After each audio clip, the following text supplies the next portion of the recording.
இந்த ரோல் நான் இது வரைக்கும் பண்ணினதே இல்லை. ஒரு வாரியர் மாதிரி ஒரு ட்ரைபல் அவுட்ஃபிட்டை போட்டு ரியலா ஃபைட் பண்ணி அந்த மாதிரி நான் பண்ணினதே இல்லை. This is a first for me and every first is very special.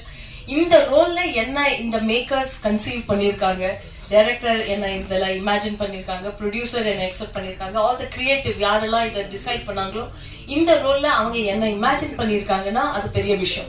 ஏன்னா என்னோட இமேஜ் நீங்க சொன்ன மாதிரி ஒரு simple sari clad good girl next door, அதுதான் இமேஜ். அந்த மாதிரி ஏதாவது ரோல் இருந்தா உடனே என்கிட்ட வருவாங்க. இப்போலாம் எனக்கு ஒரு டேக் லைன் கூட இருக்கு. அந்த காலத்துல அமிதாப் பச்சன் சாருக்கு ஒரு டேக்லைன் இருந்தது, ஆங்கிரி யங் மேன் அப்படின்னு. எனக்கு வந்து யங் மதர் அப்படின்னு ஒரு டேக்லைன் இருக்கு. அந்த டேக்லைன்ல இருந்து என்னை எடுத்து இந்த மாதிரி ஒரு warrior queen who will wield a sword அப்படியே ஒரு ரோலை இவங்க கிரியேட்டிவ்ஸ் என்ன விஷுவலைஸ் பண்ணியிருக்காங்க இந்த ரோல்ல. So I am very happy. அதனாலதான் நான் வந்து திருப்பி மறுபடியும் என்ன சொல்றேன்னா, நான் சூஸ் பண்ணி நான் எனக்காக ஏதாவது பண்ணினேன்னா அது நான் சூஸ் பண்ண மாதிரி. இது வந்து அவங்க இந்த ரோல் இந்த பனகான ஒரு கேரக்டர் அவங்க என்ன சூஸ் பண்ணிருக்காங்க. I hope I have lived the character well. Vishnuji. Oh, I wish you have seen her as a Roja, but I wish you would have seen that how happy she was holding a sword or doing action sequences.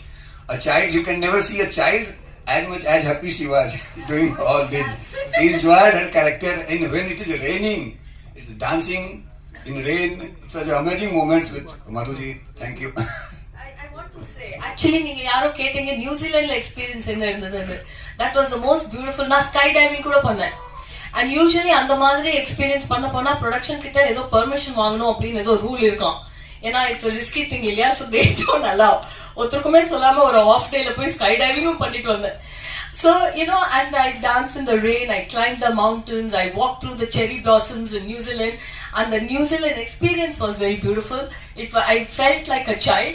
அப்புறம் அந்த sword ஃபைட்டிங்ல எதுக்கு நான் அவ்வளோ எக்ஸைட்டடா இருந்தேன்னா, நம்ம real லைஃப்ல நம்ம நிறைய ஆத்திரம் அடக்கி வச்சிருப்போம், நிறைய பேர் மேல கோபம் இருக்கும். ஆனா அந்த கோபத்தை நம்ம காமிச்சிக்க முடியாது. ஒரு இமேஜ் வேற இருக்கு, அதையும் காமிச்சிக்க முடியாது. கையில சோர்ட் கொடுத்தோடனே நல்ல ஸ்ட்ராங் மேன் முன்னாடி வந்து குதிச்சோடனே எல்லாரும் படாது. I felt so strong and so happy. So I'd like to answer Mukeshji's question.